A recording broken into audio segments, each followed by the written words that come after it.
Hello বন্ধুরা, চলে এসেছি ইস্টার্ন বাইপাসে ভিআইপি মোড় সংলগ্ন গাঙ্গুলি রেস্টুরেন্টে। এখানে বাইরে ওপেন স্পেসে বসে খাবার, আবার ভেতরে সোফায় বসে খাওয়ার দু ধরনের ব্যবস্থাই রয়েছে। আমি এখানে দুদিন গিয়েছিলাম, একদিন সন্ধ্যায় একদিন দুপুরে। সন্ধ্যায় যেদিন গিয়েছিলাম সেদিন অর্ডার করেছিলাম মোগলাই পরোটা আর এক প্লেট মোমো। মোগলাই পরোটার দাম ছিল 170 টাকা, এক প্লেট মোমোর দাম ছিল 80 টাকা। এখানে বারবিকিউর ব্যবস্থা রয়েছে, গিটার, মিউজিক সিস্টেম সবকিছু রয়েছে, মানে ছোট মোটো একটা পার্টির এখানে আয়োজন করা যেতে পারে। এই রেস্টুরেন্টটি অনেকটাই ধাবার মতো, রাত্রি 2টো পর্যন্ত এটি খোলা থাকে।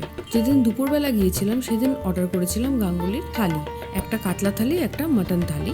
দুটো থালিতেই ভাত, ডাল, তরকারি, ভাজা, পাঁপড় কমন ছিল। কাতলা থালিতে একটা বড় কাতল মাছের টুকরো ছিল, আর মাটন থালিতে 2 পিস মাটন ছিল। আর একটা বাটার নান অর্ডার করেছিলাম, যেটার দাম ছিল 50 টাকা। 70 টাকার একটা সুন্দর স্যালাডের প্লেট সাজিয়ে দেওয়া হয়েছিল। ওভারঅল আমার এখানকার পরিবেশ, খাবারের টেস্ট দারুণ লেগেছে। 5-এর মধ্যে আমি রেটিং দেবো 4।